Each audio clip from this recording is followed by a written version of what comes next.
The exam was very difficult. The exam was rather difficult. It was very hot yesterday. It was rather hot yesterday. എന്താ പ്രശ്നം? Very hot, rather hot, very difficult, rather difficult. എന്താ പ്രശ്നം? കഴിഞ്ഞ ദിവസം നമ്മൾ would rather എന്താണെന്ന് പഠിച്ചിരുന്നു. അപ്പൊ നിങ്ങളിത് കണ്ടിട്ടില്ലെങ്കിൽ അത് നിങ്ങൾ കാണണം. വുഡ് റാദർ നമ്മൾ പഠിച്ചപ്പോൾ എനിക്ക് എൻ്റെ വാട്സപ്പിൽ ഒരാൾ എനിക്ക് മെസ്സേജ് അയച്ച് ചോദിച്ചു, മേഡം റാദർ എന്താണെന്ന് പഠിപ്പിക്കാതെ വുഡ് റാദർ പഠിപ്പിക്കുന്നതുകൊണ്ട് എന്തർത്ഥമാ ഉള്ളത്? കാര്യം ദാൻ ഉപയോഗം എല്ലാവർക്കും അറിയാം, പക്ഷെ റാദർ എന്താണെന്ന് ആർക്കും അറിയില്ല. പിന്നെ മേഡം വന്നിട്ട് വുഡ് റാദർ പഠിപ്പിക്കുന്നതുകൊണ്ട് എന്താ ഉള്ളത്? ന്യായമായൊരു ചോദ്യമായിരുന്നു അല്ലേ? എൻ്റെ ഭാഗത്തുനിന്ന് വന്ന തെറ്റാണ്. ആക്ച്വലി ഞാൻ എല്ലാം ഓർഡറിലാണ് പോയിരുന്നത്, പക്ഷെ ഈ റാദർ പറഞ്ഞു തന്നില്ലല്ലോ എന്ന് ഞാൻ അപ്പോഴാണ് ഓർക്കുന്നത്. അപ്പോൾ ഇന്ന് നമ്മൾ റാദറാണ് പറയുന്നത്. റാദർ ഈ പറയാൻ മാത്രം ഒന്നും ഇല്ല കേട്ടോ. ഇപ്പൊ ഞാൻ പറഞ്ഞില്ലേ, the exam was very difficult എന്ന് പറഞ്ഞാൽ നമുക്ക് എല്ലാവർക്കും അറിയാം എന്താണ്, പരീക്ഷ വളരെ ബുദ്ധിമുട്ടായിരുന്നു എന്നാണ്. വെരി ഡിഫിക്കൾട്ട് എന്ന് പറഞ്ഞാൽ ഭയങ്കര ബുദ്ധിമുട്ടായിരുന്നു എന്നാണ്. പക്ഷേ ഞാൻ പറയാണ്, the exam was rather difficult. കുട്ടികളോടൊക്കെ പറഞ്ഞാൽ പെട്ടെന്ന് മനസ്സിലാവും. നമ്മളിപ്പോൾ ഒരു ഫിസിക്സിൻ്റെ എക്സാമിന് പോവുകയാണെങ്കിൽ നമ്മൾ പഠിച്ചിട്ട് പോകുമ്പോൾ നമുക്കൊരു പ്രതീക്ഷയുണ്ട്, ഇത്ര എളുപ്പമായിരിക്കും. പക്ഷേ ക്വസ്റ്റ്യൻ പേപ്പർ കിട്ടിക്കഴിയുമ്പോൾ വിചാരിച്ച പോലെയല്ല, ബുദ്ധിമുട്ടാണ്. അതാണ് the exam was rather difficult എന്ന് പറയുന്നത്.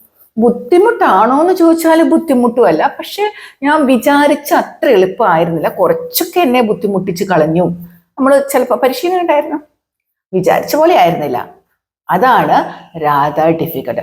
അതേസമയം ഭയങ്കര ബുദ്ധിമുട്ടാണ് എങ്കിൽ നമ്മൾ പറയണ very difficult. It was rather hot yesterday. It was very hot yesterday. അപ്പോൾ ഇതേ അർത്ഥം തന്നെയാണ്. വെരി ഹോട്ട് യെസ്റ്റർഡേ എന്ന് പറയുമ്പോൾ നമ്മൾ സ്ട്രോങ് ആയിട്ട് പറയണം. പക്ഷേ റാദർ ഹോട്ട് എന്ന് കുഴപ്പമില്ലായിരുന്നു, ആ ഒരു അർത്ഥത്തിലാണ് നമ്മൾ ഉപയോഗിക്കുന്നത്. പക്ഷെ നമ്മൾ കോമൺലി സംസാരിക്കാനൊക്കെ ഉപയോഗിക്കുന്നത് വെരിയാണ്. അപ്പോൾ നിങ്ങൾക്ക് റാദറും വെരിയും തമ്മിലുള്ള വ്യത്യാസം മനസ്സിലായല്ലോ. വെരി എന്ന് പറഞ്ഞാൽ നമ്മൾ എന്താണ്, എനിക്ക് ഭയങ്കര അങ്ങനെ ആയിരുന്നു എന്ന് നമ്മൾ ഉറപ്പിച്ച് പറയാനാണ് നമ്മൾ ഉപയോഗിക്കുന്നത്. റാദർ എന്ന് പറഞ്ഞാൽ നമ്മളൊരു സോഫ്റ്റ് കമ്മ്യൂണിക്കേഷന് വേണ്ടിയിട്ടാണ് നമ്മൾ റാദർ ഉപയോഗിക്കുന്നത്.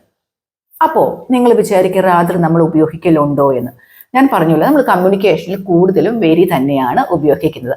അപ്പോൾ പക്ഷേ എനിക്ക് ഇങ്ങനെയൊക്കെ ഇംഗ്ലീഷ് അറിയാം എന്ന് നമുക്ക് മറ്റുള്ളവരോട് പറയണമെങ്കിൽ, മറ്റുള്ളവരെ കാണിക്കണമെങ്കിൽ നിങ്ങൾ ഈ റാദർ ഒന്ന് ഉപയോഗിച്ചിട്ട് സംസാരിച്ച് നോക്കൂ കേട്ടോ. അപ്പോൾ നിങ്ങൾക്ക് വെരിയും റാദറും ക്ലിയർ ആയി. അപ്പം ഞാനിപ്പോൾ ഒരു സെൻറ്റൻസ് പറയാം, അവിടെ നമ്മൾ റാദർ എങ്ങനെയാണ് അപ്ലൈ ചെയ്യുന്നത് എന്നും കൂടെ നോക്കുമ്പോൾ നിങ്ങൾക്ക് ക്ലിയർ ആവും. I was rather surprised when I saw my old school teacher at railway station yesterday. എന്താണ് അർത്ഥം? I rather surprised when I saw my old school teacher, എൻ്റെ പഴയ സ്കൂൾ ടീച്ചറിനെ when I saw, ഞാൻ കണ്ടപ്പോൾ, I rather surprised, എനിക്ക് വളരെയധികം ആശ്ചര്യമായി പോയി. എവിടെ വെച്ചാണ് ഞാൻ കണ്ടത്? at the railway station yesterday. ഇന്നലെ എൻ്റെ ടീച്ചറിനെ, പഴയ സ്കൂൾ ടീച്ചറിനെ റെയിൽവേ സ്റ്റേഷനിൽ വെച്ച് കണ്ടപ്പോൾ ഞാൻ വളരെയധികം ആശ്ചര്യപ്പെട്ടു, വളരെയധികം സർപ്രൈസ്ഡ് ആയി. അപ്പോൾ റാദർ എന്ന് പറയുന്ന വാക്കിന് ഇപ്പം നമുക്ക് പറഞ്ഞല്ലോ, ഇറ്റ് വാസ് വെരി ഡിഫിക്കൾട്ട്, വളരെ ബുദ്ധിമുട്ടായിരുന്നു. ഇറ്റ് വാസ് റാദർ ഡിഫിക്കൾട്ട്, വളരെ. അപ്പോൾ വളരെ എന്ന അർത്ഥമാണ് റാദറിന് വരുന്നത്. അതൊന്ന് പറയാനാണ് ഞാൻ ഈ സെൻറ്റൻസ് നിങ്ങളോട് പറഞ്ഞത്. അപ്പോൾ ഇനി നമ്മളതിനെ കംപ്ലീറ്റ് ചെയ്യാൻ വേണ്ടി പറയുകയാണ്. Because I had not seen him for more than 10 years. ഞാൻ അദ്ദേഹത്തെ കണ്ടിട്ട് ഏകദേശം ഒരു 10 വർഷം കഴിഞ്ഞിട്ടുണ്ട്. more than 10 years, 10 വർഷത്തിന്റെ മുകളിലായി. And he looked rather younger than before. And he looked rather younger than before. younger than before, ബിഫോറിനേക്കാൾ, നേരത്തെക്കാളും യങ്ങറായിട്ടാണ് അദ്ദേഹത്തെ കാണപ്പെട്ടത്. അദ്ദേഹം നമ്മൾ നേരത്തെക്കാളും ചെറുപ്പക്കാരനായിട്ടായിരുന്നു അദ്ദേഹം ഉണ്ടായിരുന്നത്. Which made me very happy to meet him again. വീണ്ടും അദ്ദേഹത്തെ കണ്ടതിൽ എനിക്ക് വളരെയധികം സന്തോഷമായി. അവിടെ ഞാൻ രാത്രി ഹാപ്പി എന്ന് പറയാത്ത കാര്യം എന്താ? എനിക്ക് ഭയങ്കര സന്തോഷം. അത് സത്യമായിട്ടും എനിക്ക് സന്തോഷമായി, ഭയങ്കര സന്തോഷമായി.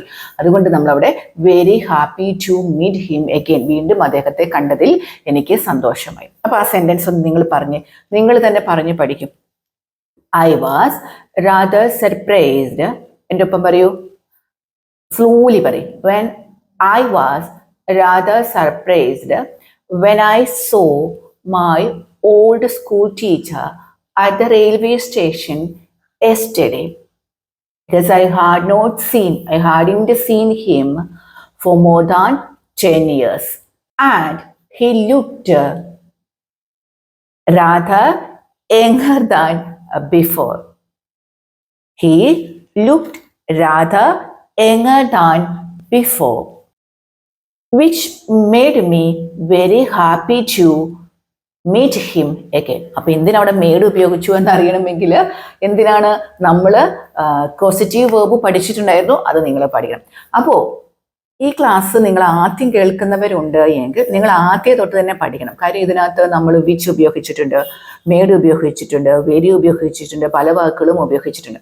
ഈ എൻ്റെ ഒപ്പമുള്ളവർക്ക് ഈ സെൻറ്റൻസ് ക്രിയേറ്റ് ചെയ്തപ്പോൾ നിങ്ങൾക്കിത് മനസ്സിലായി എങ്ങനെയാണ് അതിൻ്റെ സ്ട്രക്ചറൊക്കെ വന്നതെന്നുള്ളത്, അല്ലേ? അതാണ് ഞാൻ പറഞ്ഞത്. ഇംഗ്ലീഷ് ഒരു തുടക്കം തൊട്ട് തന്നെ പഠിച്ചു വരികയാണെങ്കിൽ നിങ്ങൾക്ക് എളുപ്പമുണ്ടാവും. അപ്പോൾ ഇന്ന് നമ്മൾ റാദറാണ് പഠിച്ചത്. നിങ്ങൾക്കൊക്കെ മനസ്സിലായി എന്ന് വിചാരിക്കുകയാണ്. അപ്പോൾ ഞാൻ കഴിഞ്ഞ ക്ലാസ്സിൽ തന്നെ പറഞ്ഞിരുന്നു, നമ്മൾ കുട്ടികൾക്ക് വേണ്ടി 5th സ്റ്റാൻഡേർഡ് മുതലുള്ള കുട്ടികൾക്ക് വേണ്ടി സ്പോക്കൺ ഇംഗ്ലീഷ് ക്ലാസ് സ്റ്റാർട്ട് ചെയ്യുകയാണ്. അവിടെ ഗ്രാമർ അറിയില്ലാത്ത ഒരുപാട് കുട്ടികളുണ്ട്. നിങ്ങൾ ഈ ഫോൺ ഇരുന്ന് കാണുന്ന നിങ്ങളുടെ പേരൻസ്, നിങ്ങളുടെ മക്കൾക്ക് ഗ്രാമർ അറിയില്ല. നിങ്ങളൊന്ന് ചോദിച്ചു നോക്കൂ. അറിയത്തില്ലാത്ത ഒരുപാട് കുട്ടികളുണ്ട്. നിങ്ങൾ ഒരിക്കലും മടി പിടിക്കരുത്. കുട്ടികൾ +2 കഴിഞ്ഞിട്ട് ഹയർ ലെവലിലോട്ടൊക്കെ പോകുമ്പോൾ ഭയങ്കരമായിട്ട് ബുദ്ധിമുട്ടുണ്ട്. കാരണം എൻ്റെ അടുത്ത് +2 കഴിഞ്ഞിട്ട് അടുത്ത കോഴ്സിന് ചേരാനുള്ള കുട്ടികൾ ഒരുപാട് പേര് ജോയിൻ ആയിട്ടുണ്ട്, ഇംഗ്ലീഷ് അറിയില്ല എന്ന് പറഞ്ഞുകൊണ്ട്. അങ്ങനെ ബുദ്ധിമുട്ട് വരരുത്. സോ നമ്മൾ 5th സ്റ്റാൻഡേർഡ് മുതൽ ക്ലാസ്സുകൾ സ്റ്റാർട്ട് ചെയ്യുകയാണ്. 10, 11, 12, അതായത് 10 മുതൽ +1, +2 സ്റ്റുഡൻസിന് സെപ്പറേറ്റ് ക്ലാസ് ആണ്. 9 വരെയുള്ള കുട്ടികൾക്കും ബാക്കി സെക്ഷനൊക്കെ ആയിട്ട് നമ്മൾ സ്റ്റാർട്ട് ചെയ്യുകയാണ്. ഓണം വെക്കേഷൻ കഴിഞ്ഞ് സ്കൂൾ തുറക്കുന്ന അന്ന് മുതൽ തന്നെ നമ്മൾ 1 മാസം നീണ്ടു നിൽക്കുന്ന ക്ലാസ് സ്റ്റാർട്ട് ചെയ്യണം. അപ്പോൾ നിങ്ങളുടെ കുട്ടികൾക്ക് ഇംഗ്ലീഷ് പഠിപ്പിക്കണം, അവർ ഇംഗ്ലീഷ് അറിയണം എന്ന് ആഗ്രഹിക്കുന്നുണ്ടെങ്കിൽ എൻ്റെ നമ്പർ വന്നിട്ടുണ്ട്, നിങ്ങൾക്ക് എന്നെ കോൺടാക്റ്റ് ചെയ്യാവുന്നതാണ്. അപ്പോൾ എല്ലാവർക്കും നല്ലൊരു ദിവസം ആശംസിക്കുകയാണ്. നമുക്ക് അടുത്ത ദിവസം വീണ്ടും കാണാം. Thank you.